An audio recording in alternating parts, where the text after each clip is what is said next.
Hi, Dany, Daphne here. How are you? Thank you so much for sending in your essays in such good time. I really appreciate that. It's really kind of you. And whoa, you have written two amazing tasks. Tell me, just next time you write to me, I'd love to know your background in learning English because your vocabulary is amazing. Are you already in Canada? Are you hoping to get to Canada? Your vocabulary really is good, very impressive. So here we go. Letter of application. Maybe you've written some of these before.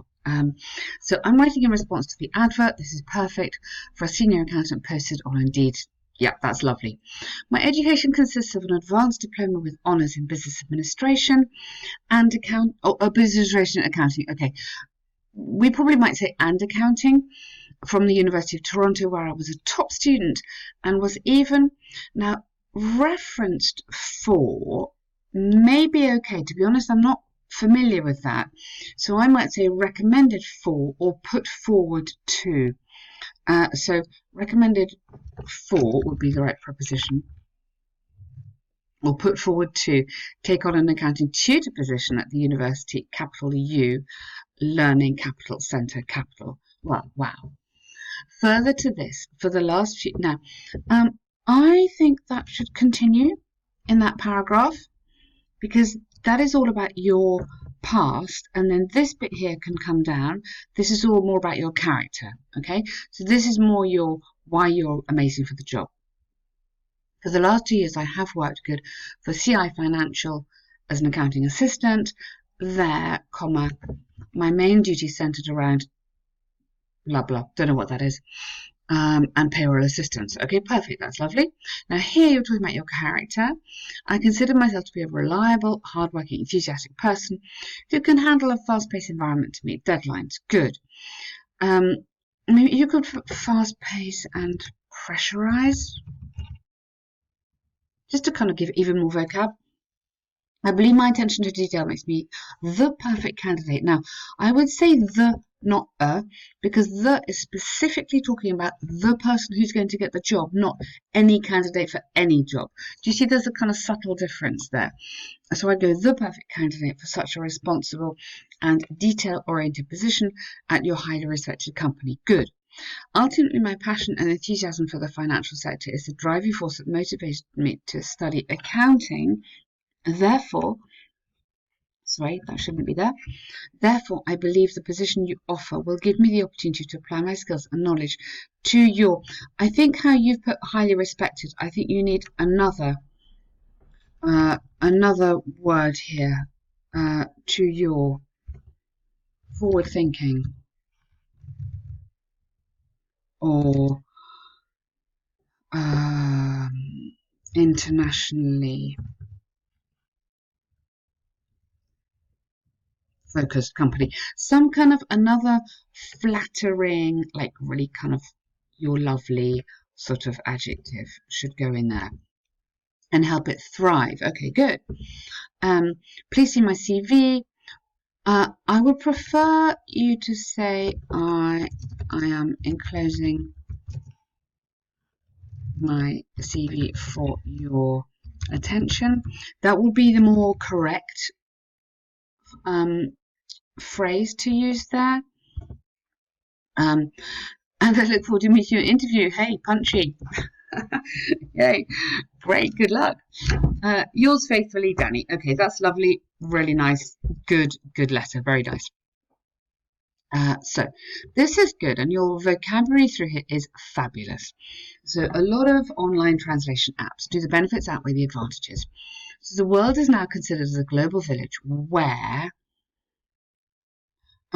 don't put whereas because that is a contrasting connecting word. So for me, just join this together and then make it one nice big sentence. The world is now considered as a global village where lexical barriers, you should have a plural there, have ceased to be an issue. Yes. People. Now, I want to change your tense there. People started.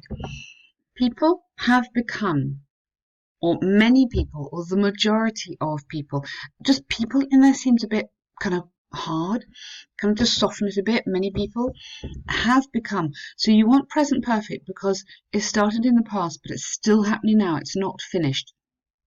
Have become dependent on using translation technology while traveling and learning new languages. However,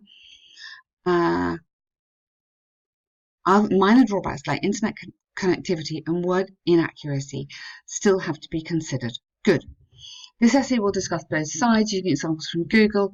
Yeah, I really like that introduction. I think you are not messing around. You're immediately on point telling me what the big issues are.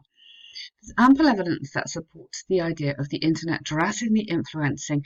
Now, here you've got lovely development, but instead of the, I'm going to suggest maybe you say our. Now, normally I don't like personal stuff in essays, but I think this is kind of global and you're talking about the people, the population. So I think that might be maybe a little bit better. Our studying process, our traveling behavior, and even our cultural awareness. Just kind of reinforce that power of three there. The central reason behind this is twofold. Firstly, translating apps usually provide appropriate definitions and accurate synonyms, which supposedly, I'm so glad you put that. Yay! You make me laugh there because, yeah, sometimes it's rubbish. Render the use of the paperback dictionary and thesaurus unnecessary. I'm a huge fan of thesaurus, obviously. Secondly, tourism can be challenging as, join this together, can be challenging as not only does it require a person to hire a local bilingual guide, but also inconveniences the traveller with cultural differences, with incomprehensible. Yeah, like I really don't understand what's going on. Incomprehensible cultural differences. For example, now careful, you can't have a with this. It's got to go. Recent empirical research by Google, because this is plural, determined that the number of world travellers who solely use Google Translate in foreign countries has been incrementally increasing by as much as 60% annually. Lovely. Experts believe that the cutting-edge linguistic development, you could say this cutting edge because you're referring to these apps, has united people globally, making globally. Let's add another connecting word in here. Therefore, because you're telling me why, you're explaining it. Therefore, making international communication possible. All right. Here, instead of therefore here, you could put moreover, just for emphasis, because I've taken your therefore. Moreover, it's conclusively clear there's a strong case to be made in favour of using online translation services to educate people, help them during their journeys, and connect different nations. Good. Now, I've highlighted these two because don't use it twice. However, there's clearly a case for others. Why don't you go, it is clear that this, yeah, it is clear that this word converting software can or may, so I think for me you need a modal verb, you need a modal verb in there because we don't know that for certain, may lack accuracy, precision, and offline usability. This is largely because of the complexity and long history of world languages. You don't need to just put world languages. It would be very problematic to download every single language conversion on the app. Every single language you could go more, or dialect even. Just the small differences between languages or dialect conversion onto the smartphone or computer, thus creating unexpected situations for working professionals or business trips when the Wi-Fi turns off. Yeah. So I wouldn't use thus because this is one problem, downloading all the things, and then the other problem is there's no Wi-Fi. So you could put and additional problems and unexpected situations are created for working people. So, and unexpected situations are created. So just shuffle that around. This is especially true when the app is not able to convey the full meaning, yes, of a sentence, or nuance. Do you know that word? It's like the kind of meaning within the meaning of a sentence into another language. For example, if government officials from separate countries were to discuss important trading or economic matters and the language software unintentionally translated something completely opposite malicious manner, there could be extreme implications, of course. Yeah. Shouldn't laugh. It's very serious. Consequently, it's possible to state beyond doubt that you don't need that. Beyond doubt that the largest drawback to such technology is the tendency to be imprecise, causing misunderstanding among people. Fantastic, Dany. This is very, very, very good. Really amazing.